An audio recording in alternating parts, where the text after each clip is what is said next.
Hello students, हम लोग उभयनिष्ठ आधार विन्यास को पढ़ रहे थे। उभयनिष्ठ आधार विन्यास हमारा जो कॉमन बेस कॉन्फ़िगरेशन है, इसके अंदर हम इनपुट कैरेक्टरिस्टिक्स ड्रॉ कर रहे थे। तो इनपुट कैरेक्टरिस्टिक्स जब हमने ड्रॉ किए थे तो वहां पर हमने देखा कि जो हमारा वीईबी और आईई के बीच में जो कर्व आता है, जब हम वीसीबी की एक कांस्टेंट वैल्यू रखते हैं तो वो इस प्रकार आते हैं। ठीक है, तो यहां से हम देख सकते हैं कि जब वीसीबी के मान को स्थिर रख करके हम वीईबी की वैल्यू को बढ़ाते हैं तो धारा आईई का मान क्या होता है, बढ़ता है। ठीक है, और वीईबी का एक मान ऐसा होता है जिससे कम मान के लिए धारा आईई का मान बहुत ही कम होता है, और ये संधि ट्रांजिस्टर की क्या कहलाती है, कट इन वोल्टेज या थ्रेशोल्ड वोल्टेज देहली वोल्टता कहलाती है। ये सेम वैसे ही है जैसे डायोड के अंदर होता है।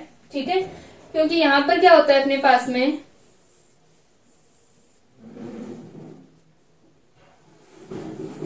ये हमारा ट्रांजिस्टर है, ये इमीटर पार्ट हो गया, ये बेस पार्ट है और ये कलेक्टर है। ठीक है, तो जब हम बात कर रहे हैं पीएनपी ट्रांजिस्टर की, तो ये जो पी टर्मिनल होगा वो पॉजिटिव से होगा, एन टर्मिनल किससे होगा, नेगेटिव से होगा।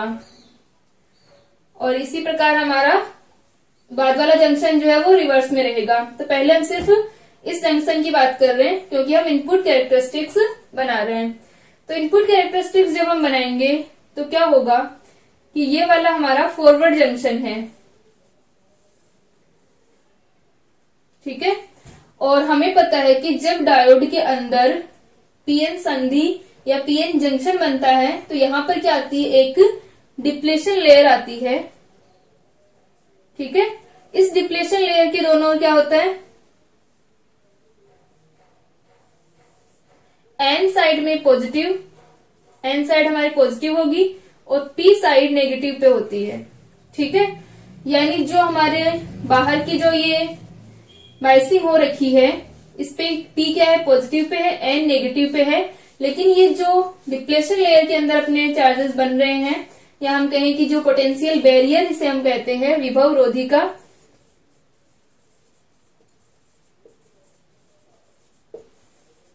ठीक है, तो इस पोटेंशियल बैरियर का क्या है, इसके अपोजिट है ये। ठीक है, यानी इसको एक तरीके से क्या कर रहा है, बैरियर प्रोवाइड करवा रहा है ये वीबी का, जो ये पोटेंशियल बैरियर यहाँ पर जो है। ठीक है, तो हमारा जो डायोड है वो फॉरवर्ड में कब होता है, ये P और ये N है, फॉरवर्ड में जब होगा जब हमारा P हायर पोटेंशियल पे और N लो पे हो, यानी P पॉजिटिव पे और N नेगेटिव पर हो। ठीक है, लेकिन यहां पर क्या हो रहा है कि इस VEB के मान को जब हम 0 से स्टार्ट कर रहे हैं, ठीक है, तो यहां से क्या होगा, जैसे मान लो हमने 0, 0.2, 0.4 ये वैल्यूज दे रहे हैं इसकी, तो इस पोटेंशियल का भी कुछ ना कुछ मान है। तो ये P कब इस पर बनेगा, फॉरवर्ड कब बनेगा, यानी P पॉजिटिव पर कब आएगा, जब इस वाले पोटेंशियल का मान इस बैरियर से ज्यादा हो जाए। ठीक है, क्योंकि जो टोटल पोटेंशियल यहाँ पे बन रहा है वो क्या है, V माइनस VB है। तो चार्ज कैरियर्स को फ्लो होने के लिए, ठीक है, करंट का मान आने के लिए क्या जरूरी है कि इस बैरियर से ज्यादा यहाँ का पोटेंशियल हो, तब हमारे पास में करंट फ्लो होना स्टार्ट होगी। ठीक है, वरना तब तक क्या रहेगा, P नेगेटिव यानी रिवर्स में रहेगा। ठीक है, तो डायोड फॉरवर्ड में कब आएगा, जब इस VEB का मान एक सर्टेन वैल्यू से हम ज्यादा करते हैं, तब ये डायोड हमारा फॉरवर्ड पे होगा, P पॉजिटिव पे तब होगा। ठीक है, और वो वैल्यू जिससे ज्यादा VEB को करने पर करंट फ्लो होना, यानी करंट का मान ज्यादा हमें मिलने लग जाएगा, वो क्या कहलाती है, या हम कहें कि VEB का वह मान जिससे कम मान पर बहुत ही कम धारा प्राप्त होती है, वो क्या कहलाता है, कट इन वोल्टेज, ठीक है, या थ्रेशोल्ड वोल्टेज या देहली वोल्टता कहलाती है।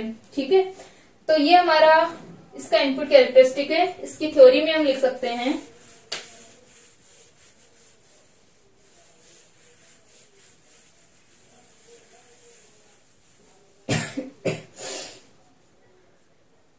कि ट्रांजिस्टर के निवेशी अभिलाक्षणिक से ट्रांजिस्टर के निवेशी अभिलाक्षणिक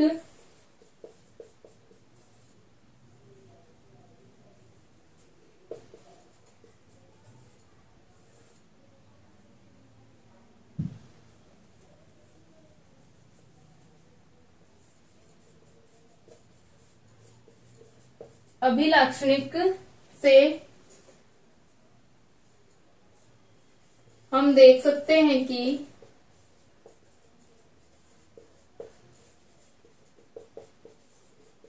जब VCB के स्थिर मान के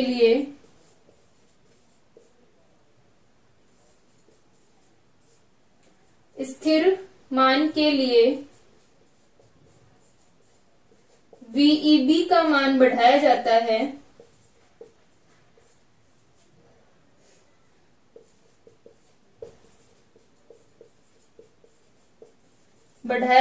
है, तो IE का मान बढ़ता है। ठीक है, जो इमीटर करंट है इसका मान क्या होगा, इंक्रीज होगा। तो IE का मान बढ़ता है तथा VEB का एक ऐसा मान होता है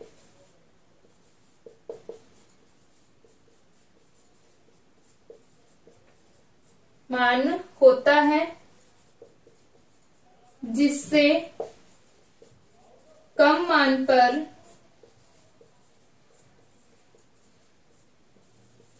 बहुत ही कम धारा प्राप्त होती है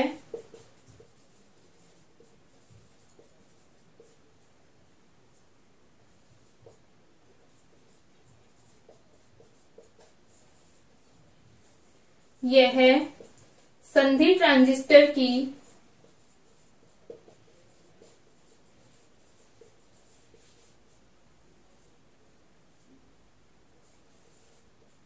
कट इन वोल्टेज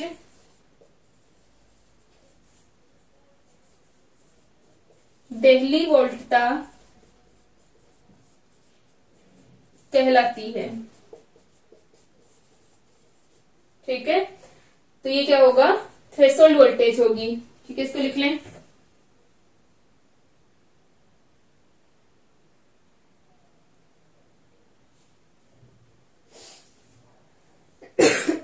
हो गया यहां तक।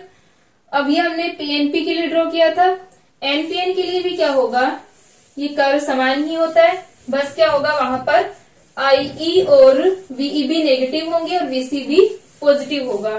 ठीक है, तो हम लिख सकते हैं कि एनपीएन के लिए भी समान वक्र होते हैं,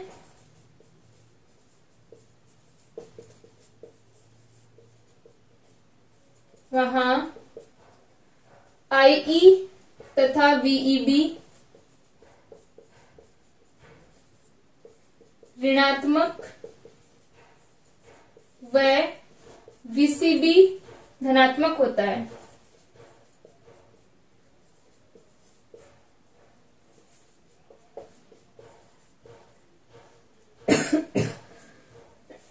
ठीक है, VCB क्या रहेगा वहां पर, पॉजिटिव रहेगा। IE और ये जो अपने VEB हैं वो दोनों क्या रहेंगे, नेगेटिव रहेंगे। ठीक है, तो ये अपने पास में क्या मिल गया हमें, निवेशी अभिलाक्षणिक इनपुट कैरेक्टरिस्टिक। अब हम इसका गतिक प्रतिरोध लिख सकते हैं। निवेशी गतिक प्रतिरोध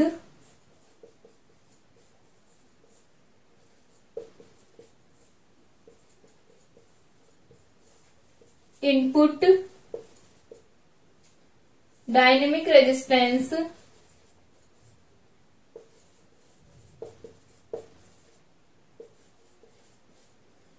ठीक है, डायनेमिक रेजिस्टेंस क्या होगा, एसी रेजिस्टेंस को हम डायनेमिक रेजिस्टेंस भी कहते हैं और जो डीसी रेजिस्टेंस होता है उसे हम स्टैटिक या स्थैतिक प्रतिरोध कहते हैं। ठीक है, तो यहां पर हमारे पास में RI का मान क्या आ जाएगा, delta VEB upon delta IC और VCB कांस्टेंट है।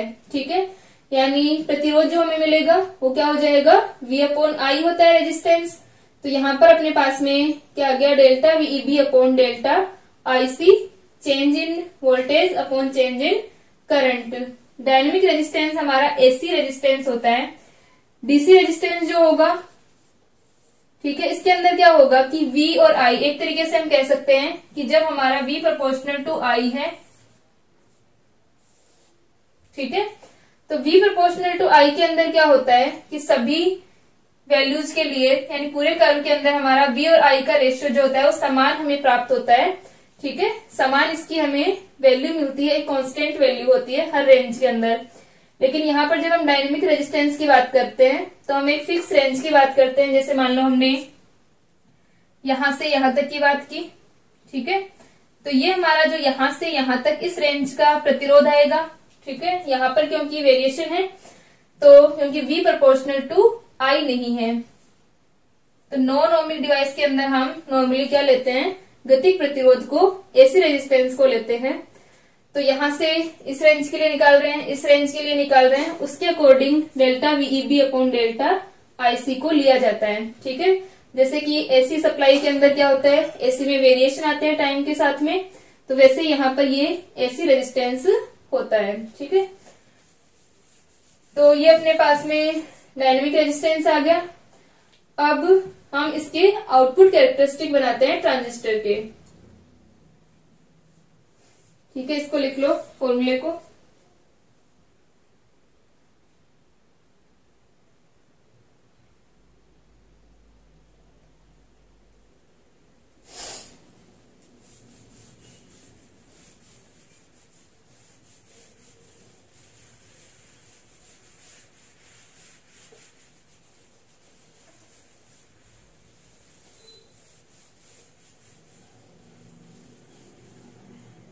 आउटपुट कैरेक्टरिस्टिक निर्गम अभिलाक्षणिक।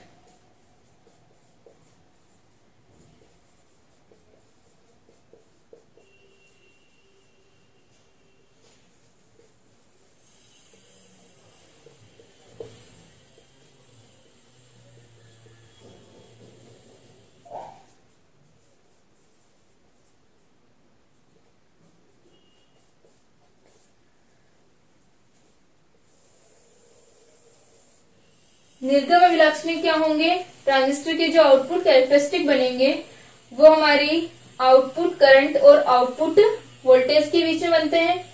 और इसके अंदर क्या रहेगा, इनपुट करंट जो है IE वो कांस्टेंट रहेगी। ठीक है, यानी IC जो होती है वो किस किस पर डिपेंड करती है, IC फंक्शन ऑफ किसका होती है, IE और VCB का। ठीक है, इन दोनों पर डिपेंड करती है। तो हम IE की कांस्टेंट वैल्यू के लिए IC और VCB के वेरिएशन को देखते हैं। तो हम लिख सकते हैं उभयनिष्ठ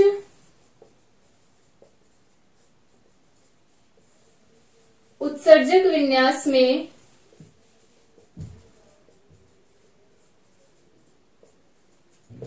IC निर्गत धारा तथा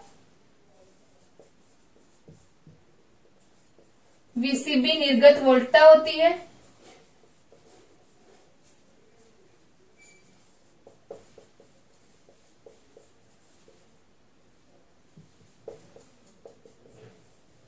ठीक है, और जो निर्गत अभिलाक्षणिक होंगे, निर्गम अभिलाक्षणिक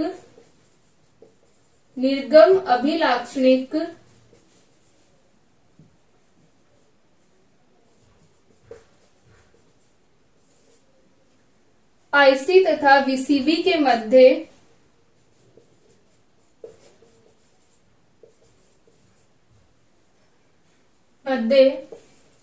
IE को स्थिर रखकर बनाए जाते हैं। IE की कांस्टेंट वैल्यू के लिए बनाते हैं। IE को स्थिर रखकर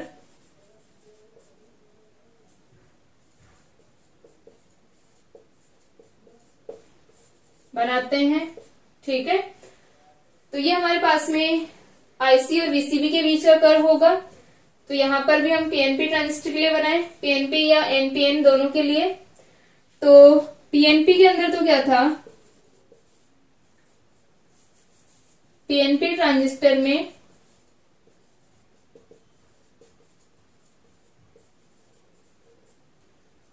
वीसीबी क्या थी, वीसीबी नेगेटिव होता है, ऋणात्मक, ठीक है। आईसी क्या होती है, आईसी भी नेगेटिव होती है,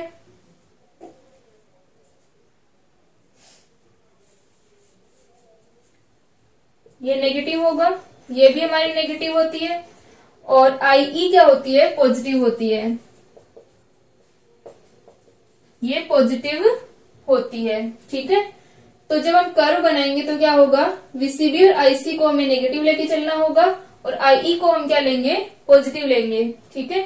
और एनपीएन के अंदर क्या होता है, वीसीबी पॉजिटिव और आईसी ये भी अपने पास में पॉजिटिव होती है, आईसी पॉजिटिव होगी, वीसीबी पॉजिटिव होगा, आईई नेगेटिव होगी क्योंकि वो बाहर की साइड होगी, ठीक है।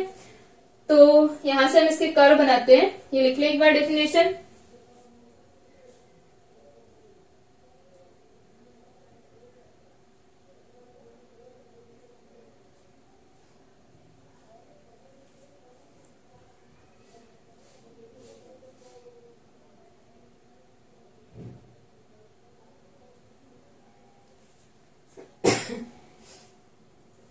इसमें ये भी लिख लेना चाहिए कि आईसी जो होती है वो फंक्शन ऑफ किसका होती है, वीसीबी और आईई का होती है, यानी निर्गत धारा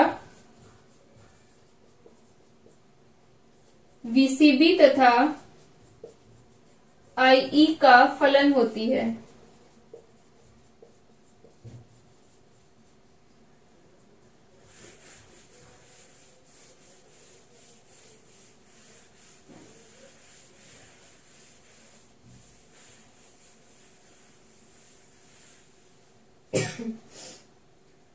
तो इसके आउटपुट कैरेक्टरिस्टिक बनते हैं, ये हमारा हो गया वीसीबी, ठीक है। और ये अपने पास में क्या हो जाएगी, आईसी, ठीक है। वीसीबी और आईसी दोनों ही क्या रहेंगे, नेगेटिव रहेंगे और आईई जो है वो पॉजिटिव होगा, ठीक है। तो यहां से ये अपने पास में वीसीबी, तो इसके अंदर क्या होता है कि जो हमारी वीसीबी और आईसी, तो सबसे पहले हम बात करें आईई इक्वल टू 0। यहां पर आउटपुट कैरेक्टरिस्टिक में हमें 3 रीजन मिलते हैं। फर्स्ट रीजन हमारा होता है एक्टिव रीजन,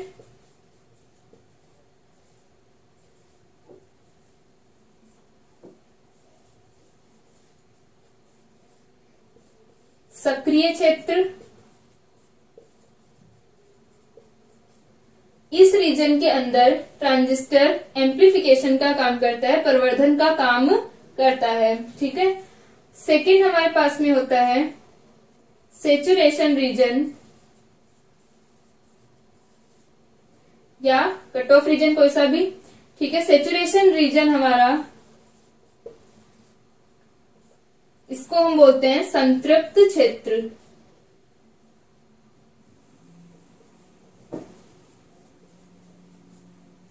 ठीक है।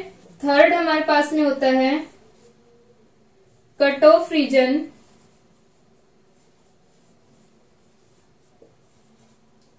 अंतक क्षेत्र, ठीक है। तो ये 3 रीजन होते हैं ट्रांजिस्टर के आउटपुट कैरेक्टरिस्टिक के अंदर, ठीक है। तो जो हमारा एक्टिव रीजन होता है, सबसे पहले हम कट ऑफ रीजन की बात करते हैं।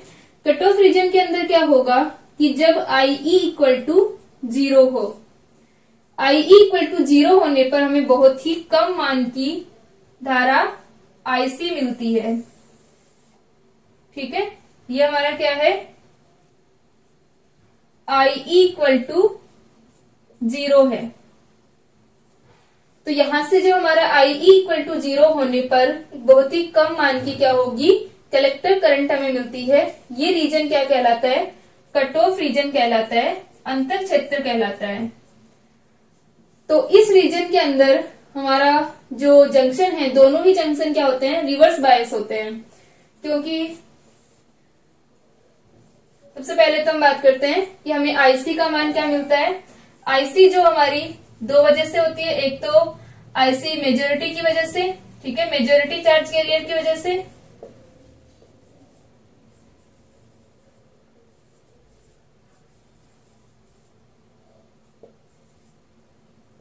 और एक होती है हमारी आईसीईओ या सीबीओ, हम इसे बोल सकते हैं। आईसीओ होती है हमारी, ये माइनॉरिटी चार्ज कैरियर्स की वजह से होती है।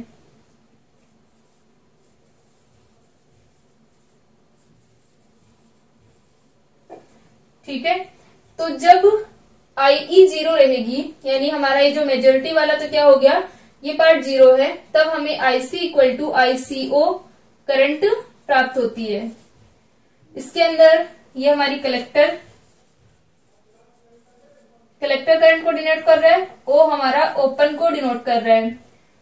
क्योंकि ओपन सर्किट होगा, यानी आईई इक्वल टू 0 होने का मतलब है कि हमारा जो इनपुट पार्ट है, ईबी जो जंक्शन है, वो क्या है, ओपन है।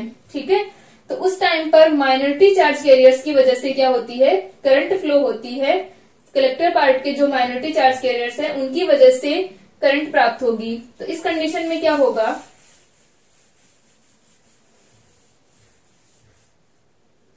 ये हमारा ट्रांजिस्टर है,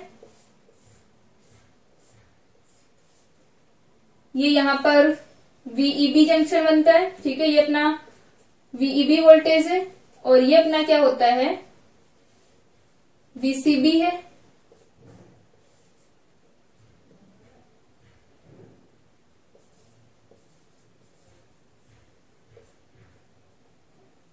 तो इस कंडीशन में क्या होगा, जब आईई इक्वल टू 0 है, इसका मतलब ये वाला ओपन है। ठीक है, तो जब ये ओपन है, तो यहां पर माइनॉरिटी चार्ज कैरियर्स की वजह से जो करंट होगी वो कलेक्टर टू इमीटर होती है। ठीक है, कलेक्टर टू इमीटर करंट होगी, वरना हमारी करंट की क्या लेते हैं हम, इमीटर टू कलेक्टर होती है। ठीक है, यहाँ पर माइनॉरिटी चार्ज कैरियर्स की वजह से कलेक्टर टू इमीटर हमें करंट प्राप्त होती है, और ये किसकी वजह से होगी, माइनॉरिटी चार्ज की वजह से। और रिवर्स बायस करंट है ये, क्योंकि रिवर्स बायस के अंदर है दोनों ही जंक्शन।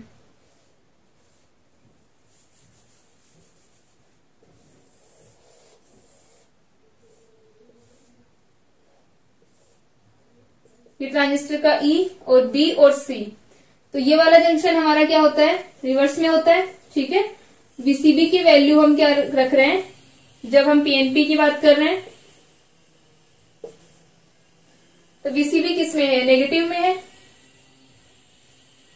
तो वीसीबी ये वाला तो रिवर्स में है ही, और जब हमारा आईई 0 है, यानी हमने यहाँ पर वोल्टेज नहीं दिया है, ये ओपन है हमारा, तो हमने पहले भी देखा था कि इस टाइम पर हमारा P नेगेटिव और N पॉजिटिव पे होता है, तो ये वाला जंक्शन भी क्या हो जाएगा, रिवर्स में हो जाएगा। यानी जब तक हम यहाँ पर वोल्टेज नहीं देंगे, यानी आईई की वैल्यू नहीं बढ़ाते हैं, तब तक क्या रहेगा, ये वाला भी रिवर्स में और ये वाला भी रिवर्स में। यानी कट ऑफ रीजन के अंदर दोनों संधियां पश्च बायसित होती हैं, दोनों ही जंक्शन रिवर्स बायस होते हैं, और वहां पर माइनॉरिटी चार्ज कैरियर्स की वजह से कलेक्टर करंट का बहुत कम मान प्राप्त होता है। ठीक है, तो ये रीजन कट ऑफ रीजन होता है।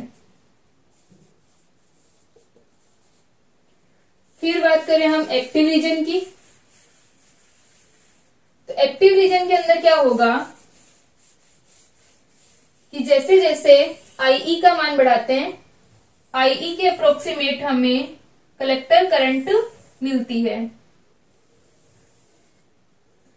जैसे मान लो I E equal to 10 milli ampere है, I E equal to 20 milli ampere है, I E equal to 30 milli ampere है, तो ये भी हमारी मिली एम्पियर के अंदर ही होगी।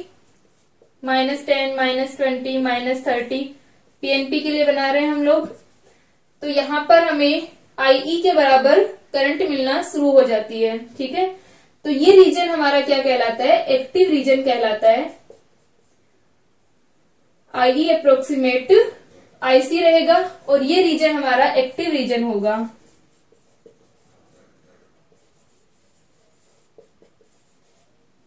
ठीक है, तो एक्टिव रीजन के अंदर ट्रांजिस्टर की जो फर्स्ट बायसिंग होती है, यानी ईबी जो वाला हमारा बायसिंग होगी वो क्या होगी, फॉरवर्ड होगी। ईबी जंक्शन फॉरवर्ड में होगा और जो हमारा सीबी जंक्शन होगा वो रिवर्स में होगा। ठीक है, तो यहां से फर्स्ट बायसिंग फॉरवर्ड होगी, सेकंड रिवर्स होगी। ये हमारा रीजन एक्टिव रीजन, और इस रीजन के अंदर ट्रांजिस्टर एम्प्लीफिकेशन का काम करता है, प्रवर्धन का काम करता है। अब जो ट्रांजिस्टर की कट ऑफ और सेचुरेशन रीजन होते हैं, कट ऑफ और सेचुरेशन रीजन के अंदर ट्रांजिस्टर स्विच की तरह होता है, स्विचिंग का काम करेगा। यानी जब ट्रांजिस्टर कट ऑफ रीजन के अंदर होता है तो एज ए ओपन सर्किट होता है और ये ऑफ स्विच की तरह होता है। ठीक है, ट्रांजिस्टर को स्विच की तरह भी यूज किया जाता है कि जब ट्रांजिस्टर कट ऑफ रीजन में चला जाता है, कट ऑफ रीजन में जाने का मतलब है इसका बेस पार्ट जो है वो वीबी क्या है, 0 है। ठीक है, वीबीई क्या रहेगा, 0 रहेगा। तो उस कंडीशन के अंदर वीईबी 0 है। ठीक है, आईई हमें 0 मिल रही थी, तो उस कंडीशन के अंदर ट्रांजिस्टर ऑफ स्विच की तरह होता है। और जब ट्रांजिस्टर सैचुरेशन रीजन में होता है तो वहां पर ट्रांजिस्टर ऑन स्विच की तरह होता है। ठीक है, तो इन दोनों रीजन में ट्रांजिस्टर स्विच की तरह यूज किया जा सकता है। ठीक है, तो यहाँ पर अपने पास में एक्टिव रीजन हो गया। अब हम बात करते हैं सेचुरेशन रीजन की। सेचुरेशन रीजन के अंदर क्या होता है, वीसीबी की वैल्यू इस प्रकार हम बढ़ाएं। ठीक है, तो इस कंडीशन में वीसीबी भी हम क्या करेंगे, पॉजिटिव कर देते हैं, और दोनों ही जंक्शन क्या होते हैं, फॉरवर्ड होते हैं। फर्स्ट वाला भी हमारा फॉरवर्ड होगा और सेकंड भी फॉरवर्ड बायस में होगा। तो यहां पर फिर आईई का मान इस प्रकार होगा। ठीक है, इस प्रकार हमारी जो आईसी है वो डिक्रीज होगी।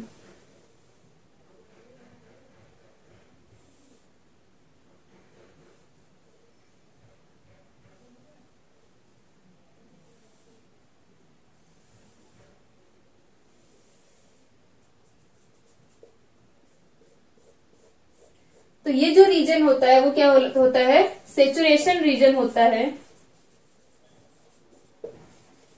और इस सेचुरेशन रीजन के अंदर,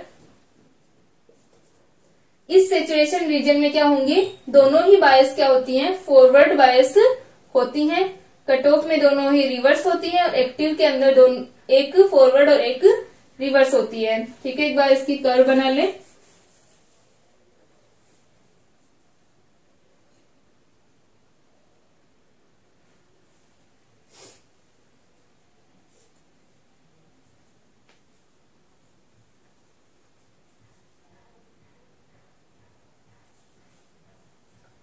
तो यहां तक हो गया।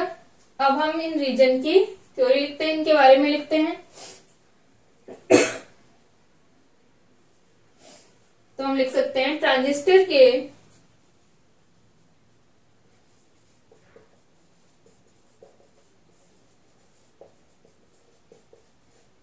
निर्गम अभिलाक्षणिकों को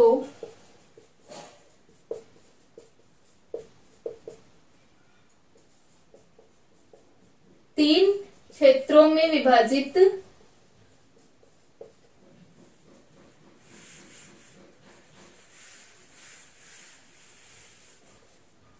ठीक है, ट्रांजिस्टर पीएनपी के लिए हमने बनाया, एनपीएन के लिए जस्ट इसका अपोजिट होगा। अभिलाक्षणिकों को तीन क्षेत्रों में विभाजित किया जाता है।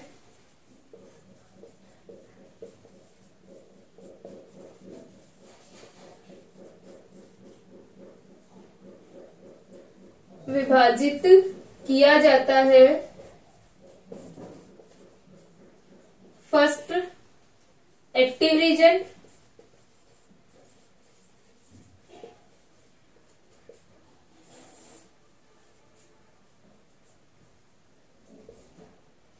सक्रिय क्षेत्र,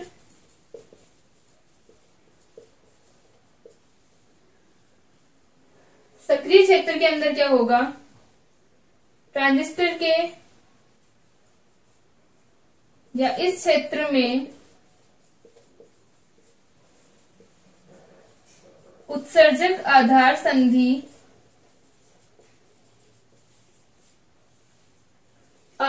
संधि अग्रवायसित तथा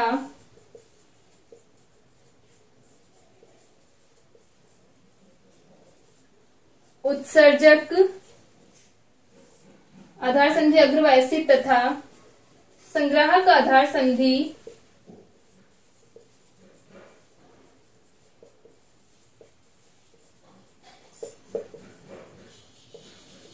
पश्चवायसित होती है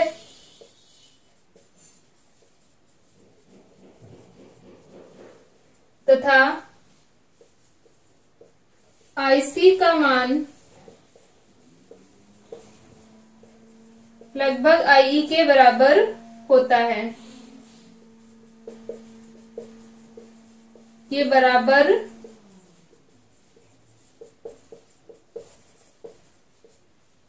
होता है, ठीक है। तथा इस क्षेत्र में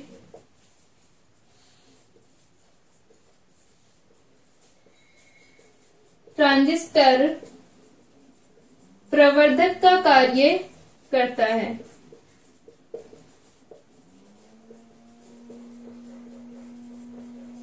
ठीक है, तो ये हमारा क्या हो गया, एक्टिव रीजन। अब हम बात करें कट ऑफ रीजन की, तो कट ऑफ रीजन के लिए आप क्या लिखेंगे कि इस क्षेत्र में उत्सर्जक आधार संधि तथा संग्राहक आधार संधि दोनों ही पश्चवायसित होती हैं। यह क्षेत्र ग्राफ के अंदर जो हमने ग्राफ बनाए थे या VI अभिलाक्षणिक में तब प्राप्त होता है जब IE इक्वल टू क्या हो, 0 हो। ठीक है, तो इसके अंदर हम कट ऑफ के अंदर प्रकार लिख देना। सेकंड जो हमारा कट ऑफ रीजन है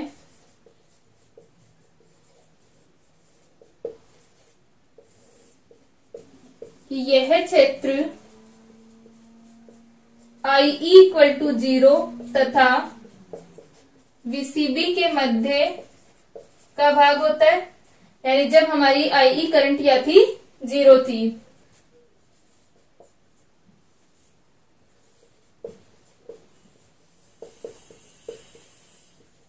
इस क्षेत्र में दोनों ही संधियां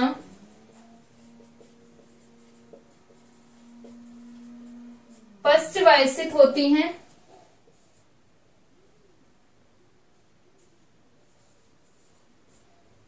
पश्चवायसित होती हैं, ठीक है, तथा संग्राहक धारा का मान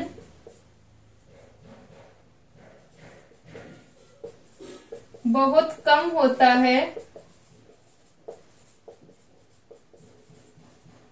जो कि किसके कारण होता है, अल्पसंख्यक आवेश वाहकों के कारण